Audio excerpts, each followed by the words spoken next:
Assalamualaikum warahmatullahi wabarakatuh. Perkenalkan, nama saya Muhtadi, kelas A8 PJJ-PAI IAIN Syekh Nurjadi Cirebon. Kali ini saya akan mempresentasikan mata kuliah Metodologi Studi Islam yang berjudul menganalisis isu HAM dan gender dalam perspektif agama Islam. Hak asasi manusia atau HAM adalah hak-hak dasar yang melekat pada diri setiap orang sejak ia dilahirkan. Ia berlaku universal, yaitu berlaku bagi semua orang di mana saja dan kapan saja. Hal ini merupakan anugerah Tuhan Yang Maha Kuasa, Allah Subhanahu wa Ta'ala. Karena sifatnya yang demikian, maka tidak ada kekuatan apapun yang bisa mengurangi atau mencabut hak tersebut. Pengertian gender adalah kosakata yang berasal dari bahasa Inggris yang bermaknakan jenis kelamin. Dalam Glorasium disebutkan sebagai seks dan gender. Gender sendiri diartikan sebagai suatu sifat yang melekat pada laki-laki maupun perempuan yang dikonstruksi secara sosial, kultural, atau hubungan sosial yang terkonstruksi antara perempuan dan laki-laki yang bervariasi, yang sangat bergantung pada faktor-faktor budaya, agama, sejarah, dan ekonomi. Dalam pandangan lain, gender diartikan sebagai himpunan luas karakteristik yang terlihat untuk membedakan antara laki-laki dan perempuan. Dalam pengertian gender dalam Islam disebutkan tidak mengenal istilah gender. Karena dalam Islam tidak membedakan kedudukan seseorang berdasarkan jenis kelamin, dan tidak ada bias gender dalam Islam. Islam mendudukkan laki-laki dan perempuan dalam posisi yang sama dan kemuliaan yang sama. Contoh konkretnya adalah Islam tidak membedakan laki-laki dan wanita dalam hal tingkatan takwa, dan surga juga tidak dikhususkan untuk laki-laki saja, tetapi untuk laki-laki dan perempuan yang bertakwa dan beramal soleh. Islam mendudukkan wanita dan lelaki pada tempatnya. Tak dapat dibenarkan anggapan para orientalis dan musuh Islam bahwa Islam menempatkan wanita pada derajat yang rendah atau dianggap masyarakat kelas 2 dalam Islam. Sesungguhnya wanita dimuliakan. Banyak sekali ayat-ayat Al-Quran ataupun hadis Nabi yang memuliakan dan mengangkat derajat wanita, baik sebagai ibu, anak, istri, ataupun sebagai anggota masyarakat itu sendiri. Tak ada diskriminasi antara laki-laki dan perempuan dalam Islam. Akan tetapi yang membedakan keduanya adalah fungsionalnya, karena kodrat dari masing-masing, yaitu kodrat laki-laki dan perempuan.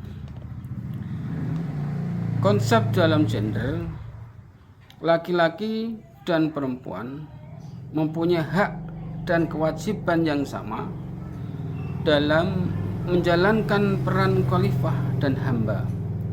Soal peran sosial dalam masyarakat tidak ditemukan ayat-ayat Al-Quran atau hadis yang melarang kaum perempuan aktif di dalamnya. Sebaliknya, Al-Quran dan hadis banyak mengisyaratkan kebolehan perempuan aktif menekuni berbagai profesi. Telah dijelaskan bahwa semua hal yang dapat dipertukarkan antara sifat atau aktivitas perempuan dan laki-laki yang bisa berubah dari waktu ke waktu, dari satu tempat ke tempat lain, dari satu kelas ke kelas lain. Itulah kemudian dikenal dengan konsep gender. Sebenarnya kondisi ini tidak ada salahnya, tetapi akan menjadi bermasalah ketika peran-peran yang telah diajarkan kemudian menempatkan salah satu jenis kelamin, baik laki-laki maupun perempuan, pada posisi yang tidak menguntungkan.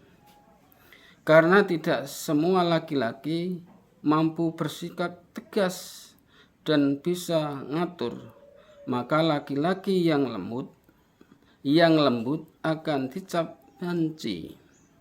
Sedangkan jika perempuan lebih berani dan tegas akan dicap tomboy.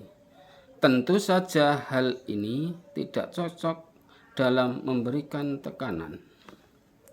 Dengan demikian, keadilan gender adalah suatu kondisi adil bagi perempuan dan laki-laki untuk dapat mengaktualisasikan dan mendedikasikan diri bagi pembangunan bangsa dan negara. Keadilan dan kesejahteraan gender berlandaskan pada prinsip-prinsip yang memposisikan laki-laki dan perempuan sama-sama sebagai hamba Allah Subhanahu wa taala. Kapasitasnya sebagai hamba laki-laki dan perempuan masing-masing akan mendapatkan penghargaan dari Allah Subhanahu wa taala sesuai dengan pengabdiannya masing-masing. Dalam hal ini, prinsip kesetaraan gender dalam Al-Quran, ada beberapa hal yang menunjukkan bahwa prinsip-prinsip kesetaraan gender ada di Al-Quran, yaitu yang pertama, perempuan dan laki-laki sama-sama sebagai hamba Allah Subhanahu wa taala. Dalam kapasitas sebagai hamba, tidak ada perbedaan antara laki-laki dan perempuan. Keduanya mempunyai potensi dan peluang yang sama untuk menjadi hamba ideal. Hamba ideal dalam Al-Quran bisa diistilahkan sebagai orang-orang yang bertakwa atau orang-orang muttaqin. Dan untuk mencapai derajat muttaqin, ini tidak dikenal adanya perbedaan jenis kelamin, suku, bangsa, atau kelompok etnis tertentu. Yang kedua, perempuan dan laki-laki sebagai khalifah di muka bumi. Kata khalifah tidak menunjukkan pada salah satu jenis kelamin tertentu. Artinya, baik perempuan maupun laki-laki mempunyai fungsi yang sama sebagai khalifah di muka bumi ini.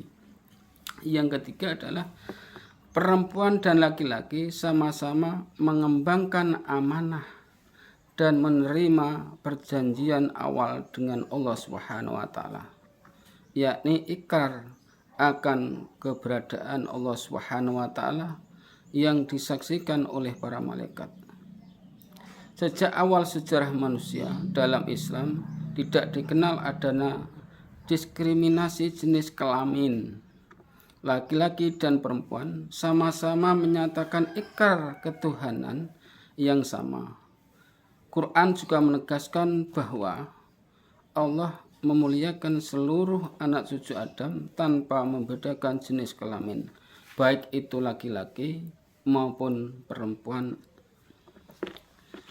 Pengertian HAM dalam Islam, fakta telah membuktikan bahwa risalah Islam sejak zaman permulaan kota suci Mekah sudah memasukkan hak-hak asasi manusia dalam ajaran-ajaran dasarnya, bersama dengan penekanan masalah kewajiban manusia terhadap sesamanya.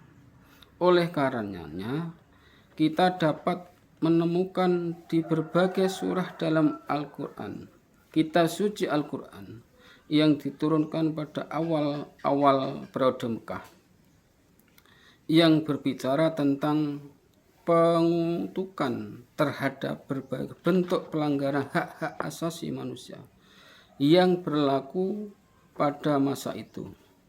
Al-Quran tidak hanya mengutuk berbagai pelanggaran hak-hak asasi manusia yang terjadi pada masa itu, tetapi juga memberikan motivasi secara positif kepada manusia untuk menghargai hak-hak tersebut, menghargai hak-hak laki-laki dan menghargai hak-hak perempuan.